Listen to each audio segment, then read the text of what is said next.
De termos uma conversa, como nós anunciamos ontem, hoje também, com Daniel Dweck. Daniel Dweck é um cientista social, mestre em letras pelo Programa de Estudos Judaicos e Árabes da USP e diretor do Instituto Brasil-Israel, IBI. Daniel, muito obrigado por concordar participar dessa nossa conversa nesse sábado de manhã. A comunidade está muito apreensiva, na verdade as pessoas estão muito apreensivas com tudo que está acontecendo lá em Israel, e seria muito bom se você pudesse nos ajudar a compreender um pouco essa recente escalada do conflito entre palestinos e israelenses, talvez mais especificamente entre Hamas e israelenses. Queremos ouvir de você o que está acontecendo lá. Obrigado mais uma vez. Olá, gente. Bom dia a todos. Bom dia, Rabino Michel, a todos que estão presentes, que estão nos assistindo. Eu é que agradeço o convite para a gente falar desse tema que, de fato, tem trazido muita preocupação a todos. O que está acontecendo e por que está acontecendo? A gente poderia responder essa pergunta de uma maneira bem judaica, falando de vários motivos, das várias razões pelas quais isso está acontecendo. A gente poderia falar, por exemplo, do mês de Ramadã, que fez com que alguns árabes muçulmanos que vivem em Israel aproveitassem a ocasião para, por meio de pequenos vídeos que viralizaram pelo TikTok, agredir, às vezes, judeus, especialmente Haredim, e difundir isso, que estimulava novos ataques. A gente poderia falar da reação da polícia israelense, que, diante do início dessa escalada de violência, entrou numa mesquita para buscar pessoas que jogavam pedras na polícia, etc. A gente podia falar do despejo das famílias que estavam tramitando na justiça israelense, no bairro em Jerusalém, Sheikh Jarrah, de algumas famílias palestinas, cujas casas estavam sendo demandadas por antigos residentes e seus descendentes judeus. A gente poderia falar até do verão como uma razão pela qual as pessoas estavam mais nas ruas, ficavam nas ruas até mais tarde, em especial os jovens, porque era fim do ano letivo, e tudo isso contribuía para a escalada de violência. Mas eu acho que a gente não consegue entender o cerne da questão se a gente não falar daquilo que é estrutural, daquilo que está colocado há muitas e muitas décadas, e que talvez a gente não tivesse olhando com a devida atenção. A gente estava num momento de muita esperança em Israel. Israel venceu a pandemia. Foi o primeiro país no mundo a vencer a pandemia. E isso só foi possível por conta do trabalho conjunto entre árabes e judeus em Israel. Os árabes, quem conhece Israel sabe, são sobre-representados, inclusive, na área da saúde. Muitos médicos árabes, enfermeiros, e foram fundamentais. O trabalho conjunto dos árabes e judeus foi fundamental para a derrota da Covid. A gente está também num momento de transição do governo. A formação da coalizão, tudo indicava, contaria com a participação de partidos árabes. Seja de um lado, seja de outro. Pela primeira vez em muito tempo, a gente estava vendo a construção de alianças com partidos árabes no governo. E parece que do dia para a noite, de uma semana para outra, tudo isso ruiu. Isso não teria ruído, mesmo com todas essas coisas que aconteceram e que eu mencionei antes, se não houvesse, dentro da sociedade, muito ressentimento e muitas questões mal resolvidas de décadas atrás. Seja desde a Guerra dos 6 Dias, de 1967, da ocupação israelense dos territórios palestinos, seja a própria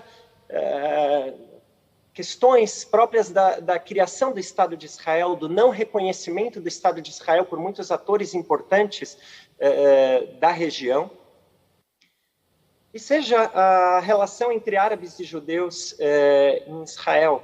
Apesar do que diz A nossa declaração de independência, apesar do que diz a declaração de independência do Estado de Israel, da igualdade entre árabes e judeus, há questões ainda mal resolvidas. E nos últimos anos, a situação se deteriorou.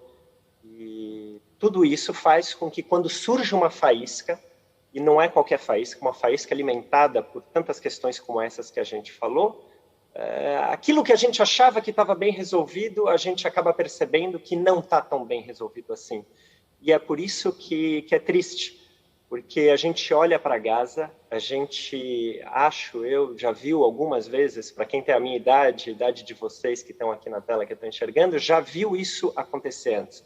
Talvez a novidade desse momento é a gente enxergar que sinagogas queimando dentro de Israel, cemitérios sendo vandalizados, aí dessa vez por judeus. E esses conflitos entre árabes e judeus dentro do Estado de Israel, um conflito de israelenses contra israelenses, pelo menos para mim, é sem precedentes. E isso é muito assustador. Talvez o grande problema do momento atual.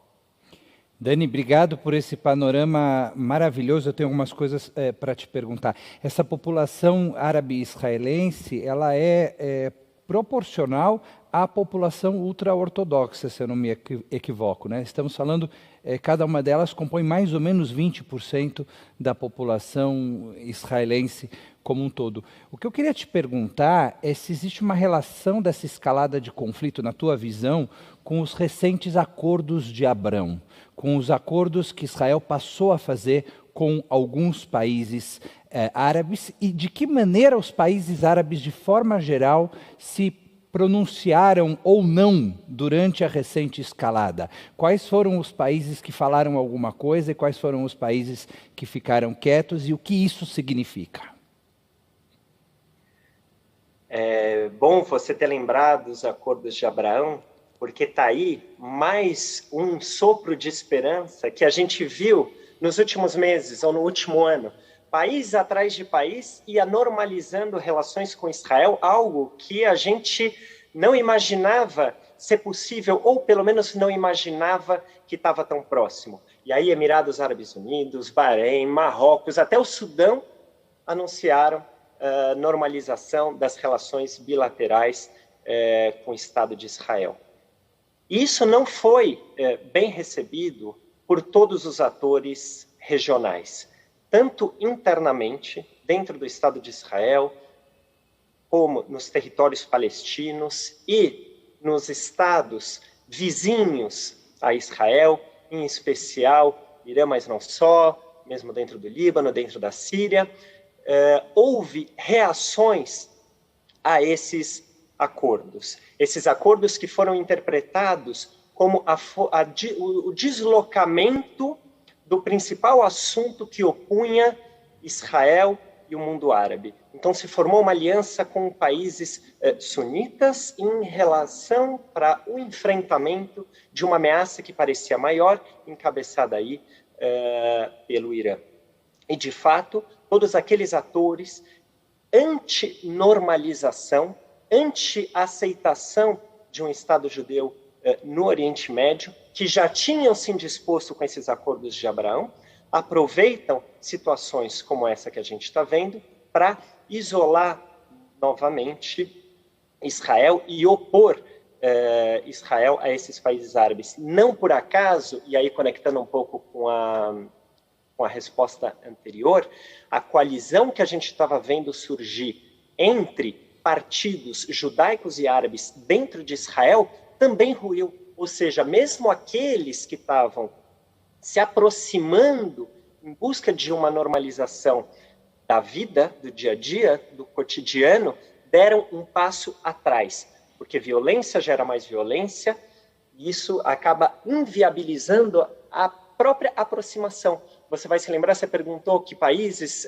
disseram que apoiaram, como que eles se manifestaram, etc. Aqueles países, o que a gente viu é que muitos dos países que se aproximaram de Israel tiveram que, inclusive, aumentar um pouco o tom da crítica nesse momento, por ter, entre aspas, queimado o cartucho com os acordos de Abraão. Ou seja, os acordos de Abraão podem ter tido como uma consequência, ao menos retórica, a apresentação desses atores, não agora como aliados de Israel, mas como até mais críticos, por eles justamente terem feito eles terem normalizado essas relações, o que foi percebido por alguns atores árabes, e mesmo por parte da sua população, como uma traição. É uma boa lembrança. Como se dissessem, esse acordo com Israel não significa a carta branca para que possam continuar com a assim chamada ocupação em relação aos palestinos, é isso? Você colocou de uma maneira melhor até do que eu. Acho que é exatamente isso. Muito bem. Dani, a gente daqui a pouquinho vai precisar encerrar para seguir com o serviço religioso, mas queria aproveitar um pouquinho mais tua presença aqui, está sendo maravilhoso. Queria ouvir de você de que forma esse recente conflito impacta a já tão complexa política israelense e se a gente vai ter uma formação de governo, na tua opinião, ou vamos ter que chamar novas eleições, como é que vai ficar daqui para frente? Pois essa é uma grande questão, porque parece também associada aos desdobramentos, né, daquilo que está acontecendo. Eu acho que se a situação ela perdurar um pouco mais no nível que está, inviabiliza a formação de qualquer governo, porque a sociedade israelense ela está tão dividida em partidos, o partido mais votado ele não tem mais do que 25% das cadeiras do parlamento, o que significa que a coalizão ela precisa ser feita com muitos partidos, ou pelo menos com vários partidos. E num momento de escalada de violência, as diferenças elas acabam se acirrando, porque você tem já em Israel uma sociedade marcada pelas diferenças, pela fratura. Você tem esquerda e direita, você tem árabes e judeus, você tem Ashkenazim e Sefaradim, você tem religiosos e laicos. Então, qualquer tipo de combinação que torne possível uma maioria fica ameaçada na hora que os ânimos estão acirrados e que são várias as agendas que estão postas na mesa. Então, pelo menos aquelas coalizões que estavam aparecendo no horizonte, hoje são mais difíceis. E é possível que sejam chamadas novas eleições. Mas eu acho que há esperança disso se atenuar. Se a gente hoje, os palestinos celebram o dia da catástrofe, que eles chamam de Nakba, hoje é dia 15 de maio, e talvez seja um pico nessa escalada de violência. A gente teve muitas datas simbólicas nos últimos dias. A gente teve o Ramadã, a gente teve o dia de Jerusalém para os judeus, hoje a gente está tendo a Nakba, e tudo isso acirra muito os ânimos. É possível que hoje seja um pico a partir do qual a situação se amenize e abram-se novos horizontes para conversas entre os diferentes setores da sociedade. Resta saber se isso vai acontecer ou se não, ou se o fogo já pegou de um jeito que vai ser difícil apagar, e aí a gente vai ter que ter novas eleições, mas nada indica que novas eleições vão possibilitar a formação de uma coalizão, pelo menos não nesse momento.